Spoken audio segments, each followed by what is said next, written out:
Welcome, everybody. It's Ted Dromo, and this is Social Selling TV. Today's special guest is my really good friend, Tom Beal. I just realized, Tom, we've known each other for at least 10 years because it was 10 years ago this year my father passed away and your mother passed away. Mm-hmm. That's kind of how we really bonded when we were going through at the same time we went through that. Mm-hmm. Yeah, and it's amazing how quickly time goes. Here it is 10 years later. So where we're at 2017, it was 2007. That's unbelievable. And that's when myself and Mike Filsame had one of our biggest product launches called the Seven Figure Code. Happened that year too, '07, '07, '07.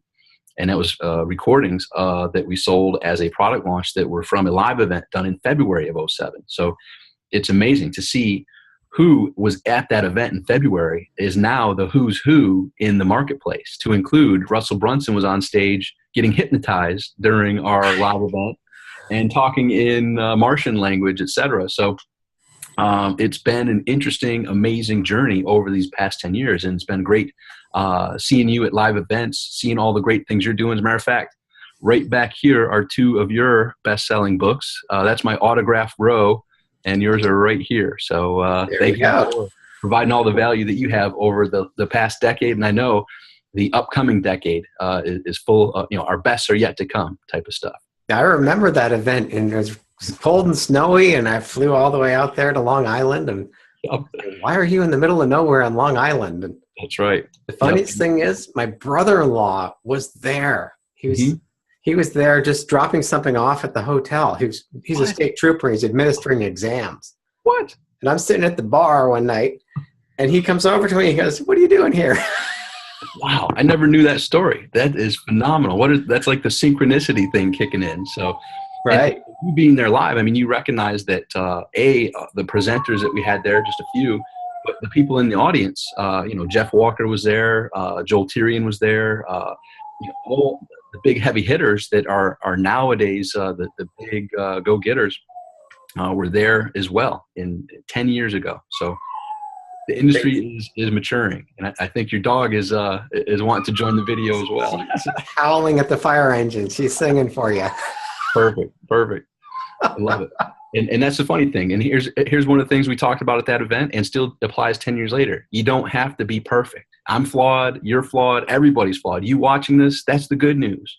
Everybody that you see who looks like they're infallible and looks like, man, I don't know if I could ever do it like them.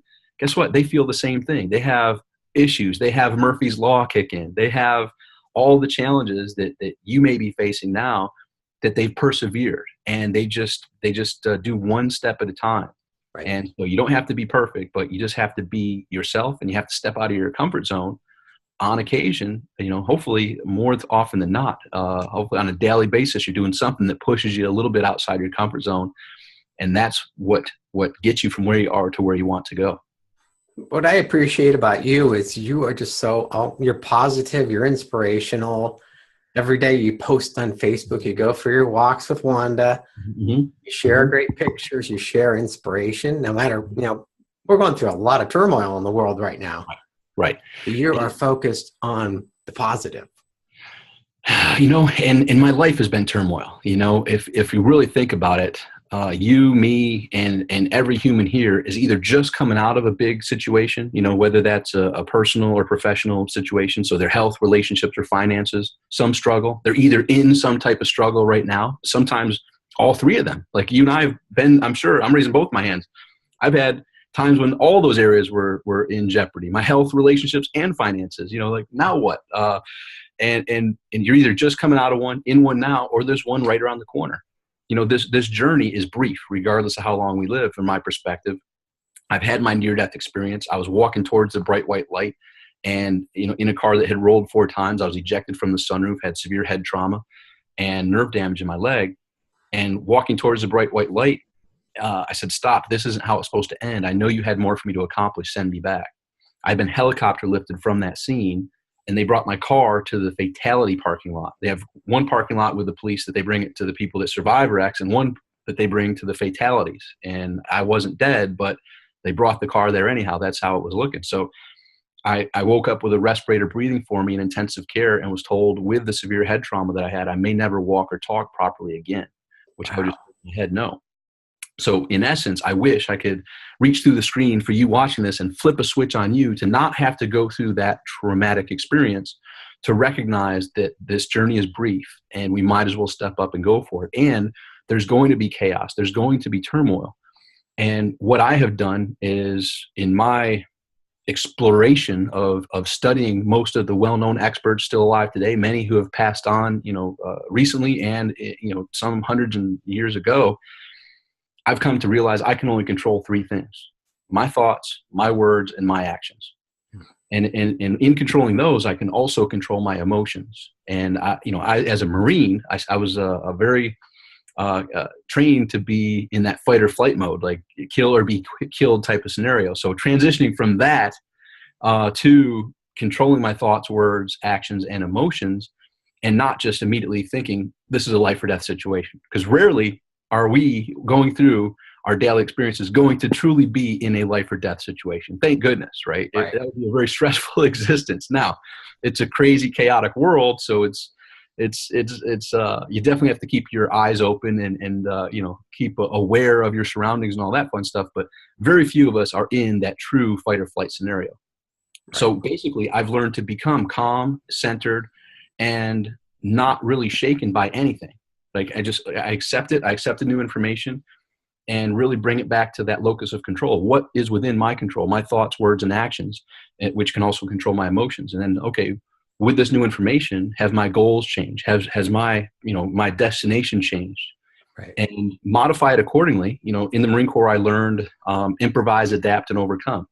You want to have a plan. There's a quote that says, if you fail to plan, you're planning to fail, right? So have a plan, but don't go overboard and take 3 months to make a plan. Stop, think, and act. Make a quick plan. Okay, we want to go up that mountain. Great.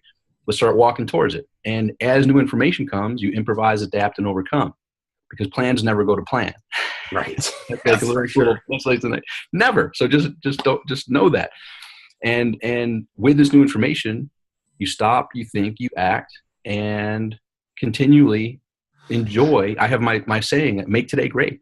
Today is the day. Like it's something I choose to embrace and make the most of, beginning with my morning routine, which for the last several years has been amazing for me. But prior to that, I didn't have a real morning routine, and I had a decent life. But now in the morning, my day is already set up for success. I do something that gives me like my hour to myself. And many times Wanda joins me on that walk to the beach in the morning, listening to audios, chatting, whatever feels right. Getting there, setting my intentions, looking at my calendar. Okay, what appointments do I have for that day? Okay, who do I need to be? What's my desired outcome for that particular appointment? Right. And many times the answer is, I just need to be fully present, right? I just need to be not thinking of anything. Like when you and I are chatting right here, there's nothing else on my mind other than being present in this moment. We have no agenda. We're just going where it's going to flow. However, fortunately, you and I have been students for numerous decades. So when we are present, we put so much good information in, and we've experienced so much that generally we can share information that will be helpful for many people listening. So that's my goal and intent here. And then I look at my calendar, my day, and I say, okay, I have these appointments. In between those appointments, after I've already set the desired outcome, in between those appointments, what's the best use of my time for that break? Right. So if I have, a 10 to 11 call and then I have a break until 2, I ask myself in the morning, okay, there's a break. What's the best use of my time today during that break? Right. And just be living intentionally on purpose. And it's amazing how much joy that brings me and how much results in return that gives when I'm directing my life, not life directing me. Not this little thing pushing me around like a Pavlov dog, which, most people, are living that zombie life where this is, social media, and they wake up, they're like, man, what did I actually do today? Right. Well, I like to have a good answer to that. I don't want to waste a day, because just like you started out, our 10 years ago, both, each of us suffered the loss of a parent. My mom was 52 at that time. And I recognized, it's a brief journey. That combined with my near-death experience, right. I know that I'll have my last breath. Hopefully it's many decades from now, but none of us know if it's tomorrow, next week, next month. And why not go for it now? Don't wait, until New Year's next time.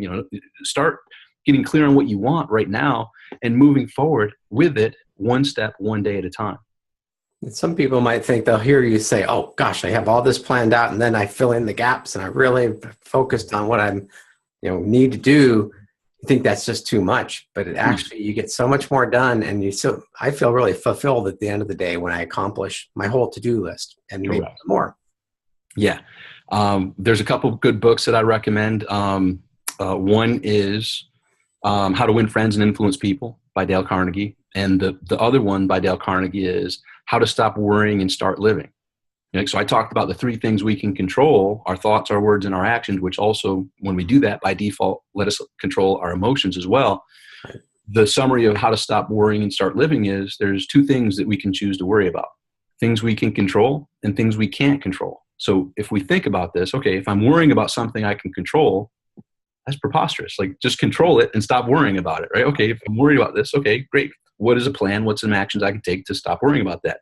And on the flip side, if I'm worrying about something that I can't control, how ridiculous is that? Like, I live down on the beach in South Florida, and I imagine there's some people that I've actually had people tell me, well, I'm too scared of the storms that come, or the hurricanes and all this. I'm like, well, one hasn't been in 10 years, 11 years now. So imagine living here in fear for 11 years instead of walking to the beach every morning and enjoying it, right? And it's a choice. Like, you could let fear consume you and steal those experiences from you. But if it's out of your control, why worry, right? So now you use your proper discernment.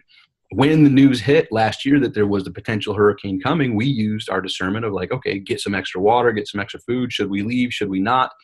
So you go with this new information to make your decisions based upon that. But, generally there's a little bit of leadway in like that, things that are out of your control. So, hey, I could be wiped out in an earthquake any second here in San Francisco. Right, exactly. And you guys go from drought to over rain. I mean, there's all these things that are out of our control, and all we can do is improvise, adapt, and overcome. With these new information, as the new information unfolds, is it still safe for us? Should we move? All these factors go into play. Circling back to business, I've been there. So to go directly to the core of the issue that you said, I've been there where I was working my tail off, and it seemed like not only was on a hamster wheel, the hamster wheel was going backwards. I was getting further away from my goal. Like, as the momentum of me running harder and harder, it was bouncing backwards and I wasn't getting anywhere. Right. And I was like, what the heck is going on? Like, literally working 16, 18 hours a day for a long time. And then I learned this. So what I had believed, and what I heard and what I misinterpreted was what I call the fallacy of the self-made millionaire. Mm-hmm. And I believed it wholeheartedly, man. I was a Marine. I'm like, hey, if it's going to be, it's up to me. Damn, I'm going to do it all. And I did do it all. And I became the U diagram that Rich Shefford made famous all those years ago, where I was doing it all. And what happened was I was working 16, 18, 20-hour days and not making any progress. Right. Wow. Because I'd have to learn this and take, a detour from activity to go learn that particular thing that needed to be done. Then do it at a half-ass level. Like, I'm not an expert in it, where someone who's an expert in it could do it in probably 5 minutes in their sleep at a level that's 10 times better than what took me 4 hours, not to include the 10 hours to learn it.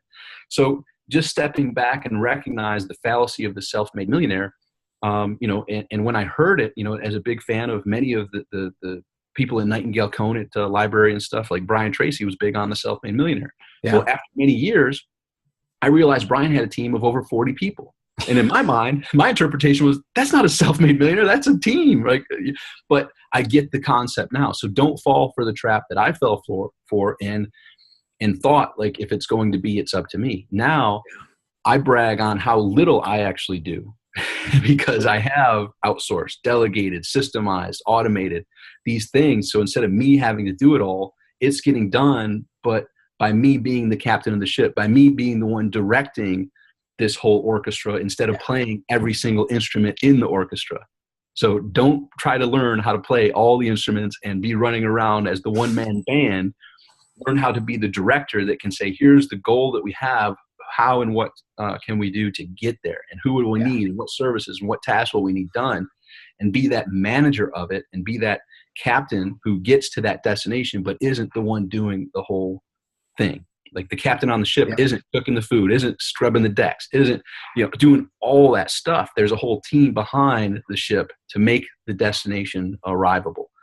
I just had that experience recently. I was just like working, and I felt like I was on the hamster wheel. I started working with J.V. Crum, author of The Conscious Millionaire. Yep. Mm-hmm.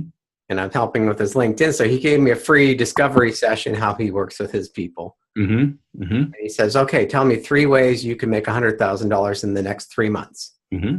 Yep. So I listed them out and we talked through it. And he goes, you can't possibly do those 3 things. And you'll just be spinning your wheels. Pick one, focus 100% of your attention on that. And even just finding 3 people on my list that could hire me as a consultant. That's all I would have to do. Right. And it just got so clear and so easy, and like felt like the weight of the world was off me. Well, as humans, we're pretty good at overcomplicating things. Like, at least I am. At least I am.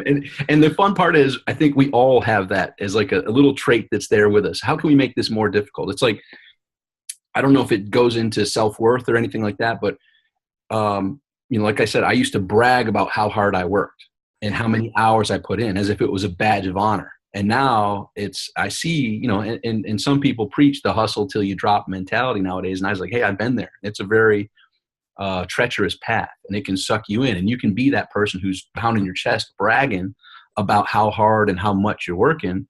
Right. Or you can do what you just described there and like, let me think. If I want that desired outcome, what's the quickest, easiest way to make that a reality? And there's nothing wrong with doing things efficiently and effectively and bragging about the result that you got for how little effort it took you.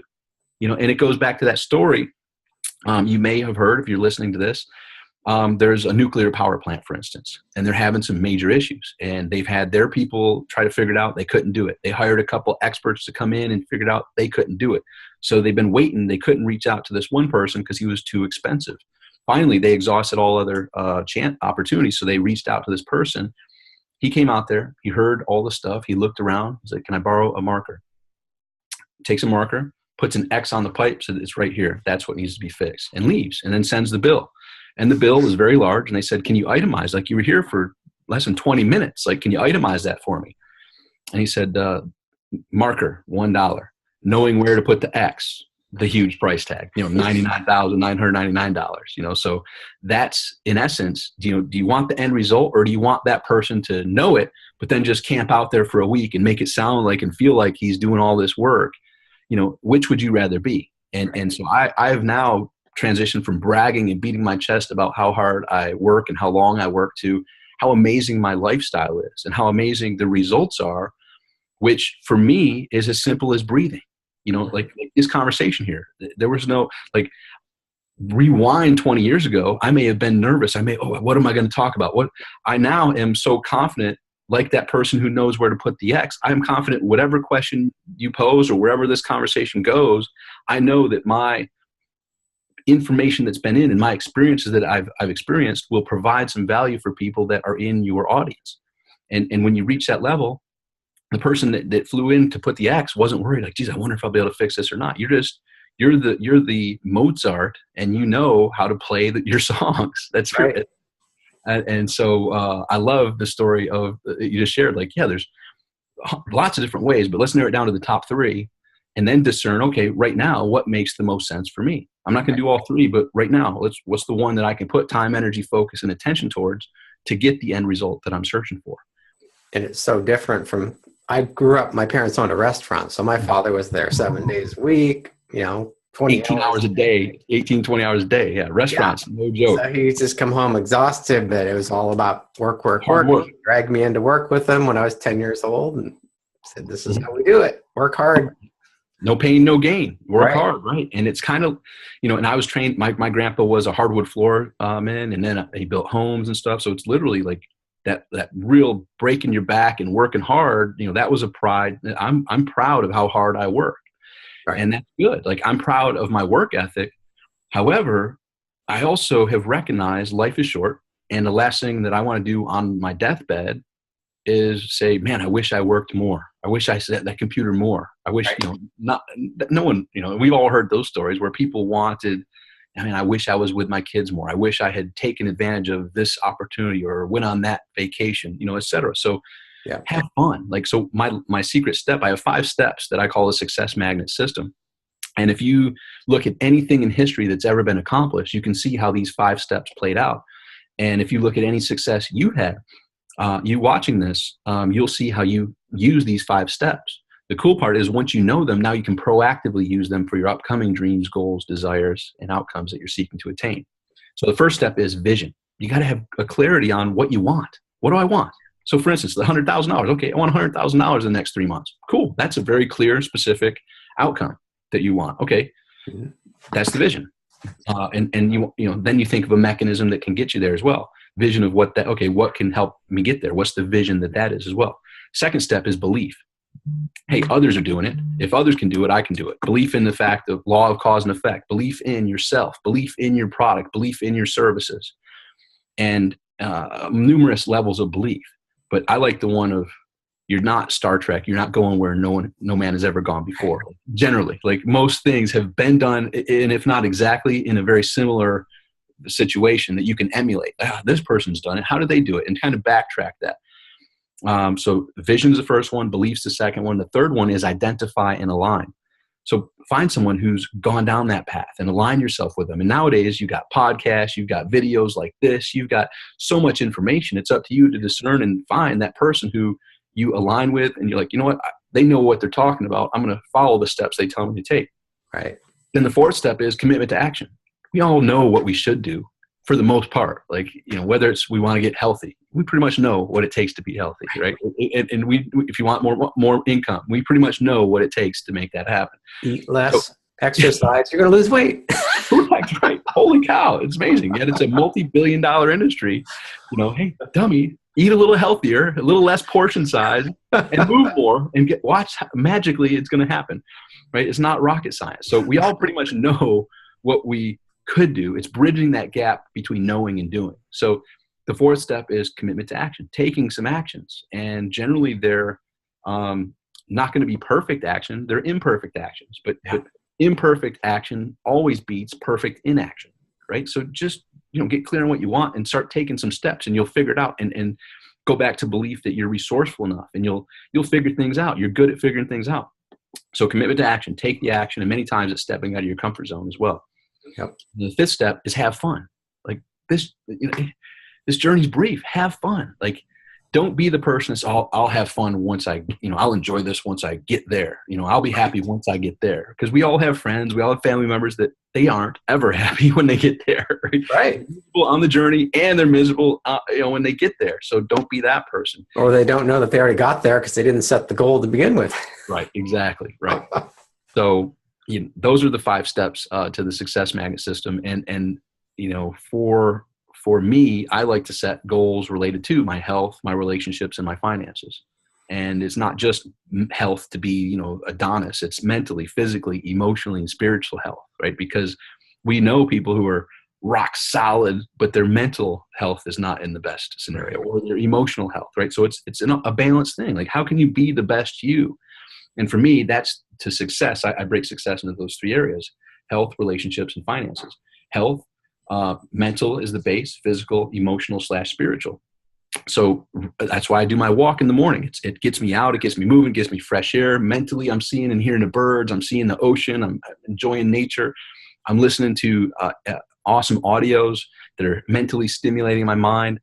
So it covers that whole base right away. Mental, physical, emotional, spiritual, right away. The day's off to a great start. My heart's beating, it's a fast pace, all that.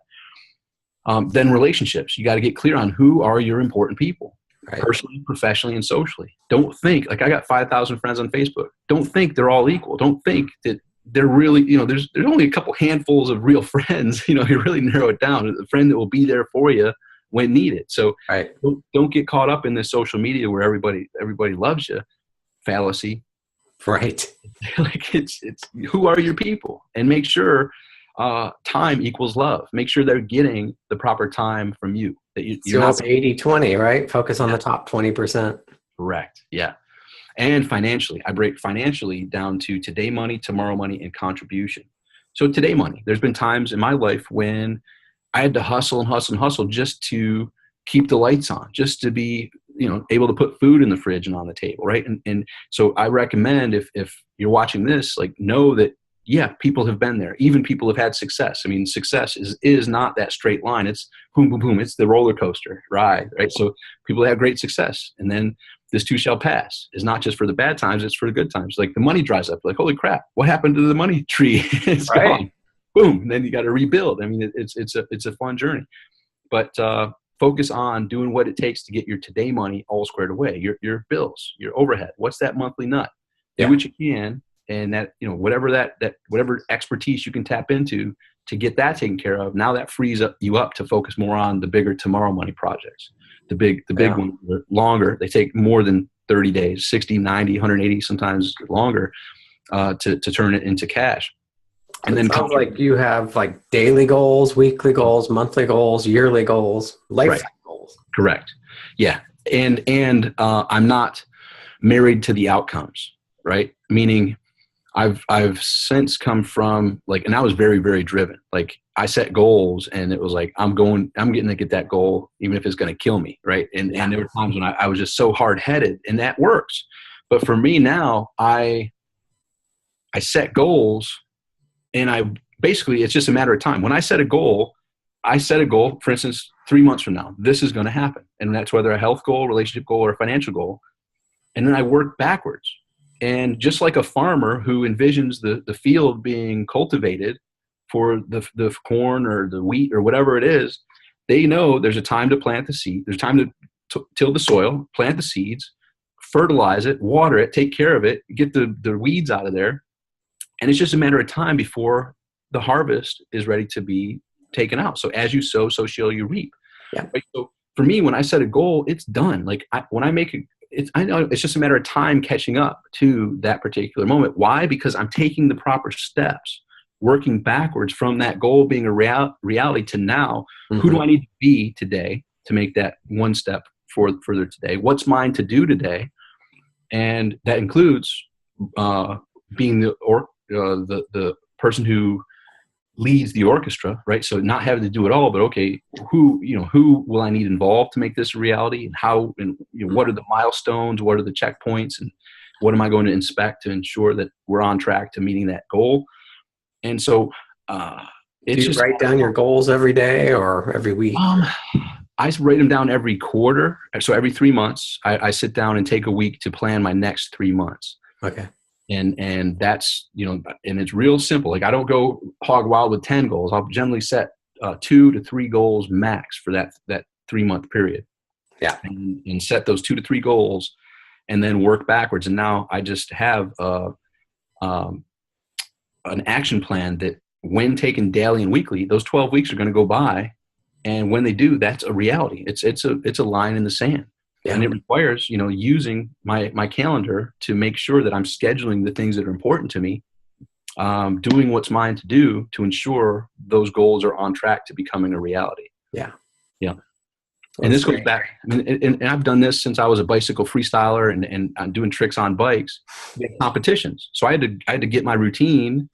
I had to plan my routine. Okay, it's like a gymnast type of thing. So what's my routine? During that time I have, what are the tricks I'm going to do? In what order am I going to do them? And then I practice it.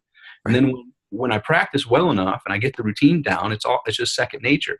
So when the time for the competition came around, I practiced it hundreds and hundreds and hundreds of times. And I was successful in the practice. And now it's just time for that letting yourself not get nervous to where that will mess you up, but just knowing that the practice will pay off. Right. I won a national bicycle championship back in 1989. And similarly with wrestling, I knew that the tournament was coming up and I was going to practice. I was giving it my all. I was wrestling people that were better than me, heavier than me. And that would push me so that when I wrestled people my size, from the practice and from the running and from the weight training, I lost way less than, I won way more than I lost. Yeah. Because of the preparation. So similarly, when you do the work, the results basically come. So as you sow, so shall you reap. Yep. A lot of people let social media, let busyness, let other things that are in the 80% of their life that only gives them 20% of the results, push them around.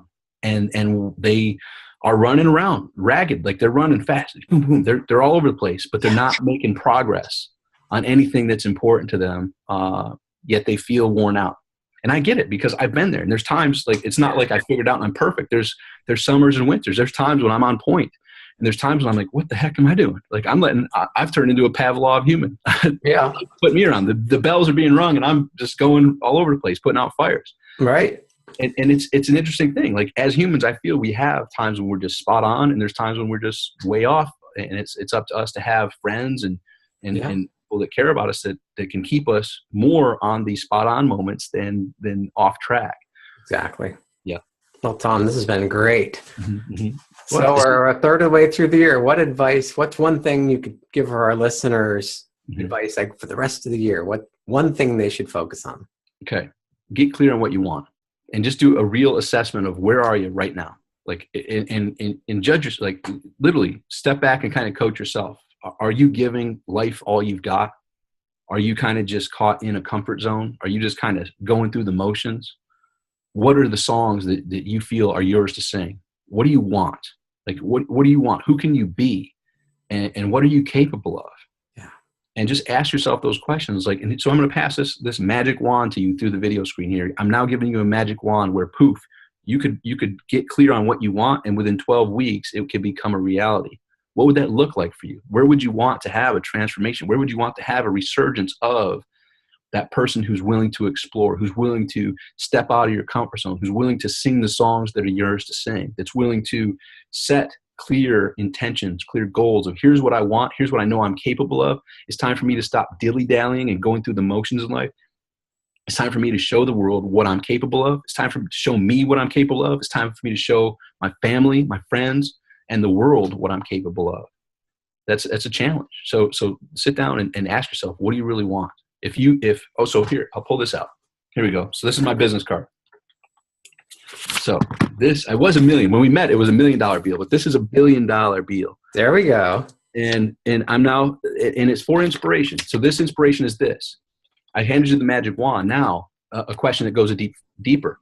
If Ted or I were to give you $1 million, $5 million, $10 million, $100 million, $1 billion, then what would you do that you feel is contributing to the value that you're capable of after the stuff phase? Ted, let's be honest. There's always a stuff phase. I went through everybody has a stuff phase. You'll do stuff, but once the stuff, you figure out stuff comes and goes, whatever, it's not that big a deal. Yep. When you get past the stuff phase, what's really going to give you that fire in your belly? Like, you know what? I'm making a difference now. Like, money's not an issue. Money's not a concern. Here's what I'm here to do. Here's my purpose. Here's what my gift is to the world. Yeah. What is that? So you got the magic wand, you got the $1 billion. Ask yourself these questions, and hopefully they inspire you to say, you know what? I've been squelching that dream for too long. I kind of gave up on that dream. I kind of gave up on that belief. You know what? It's time to rekindle that. I'm not dead. I'm not even close to it. It's time for me to show the world what I'm truly capable of. And regardless of where you are age-wise, I mean, we've heard the stories of Colonel Sanders. The new movie, if you haven't seen it, go watch Founder. Ray Kroc, and a little side note, who knew Steve Jobs was an asshole and Ray Kroc was an asshole? Like, right. Who knew? Like, heroes of business. Anyhow, but they were driven assholes.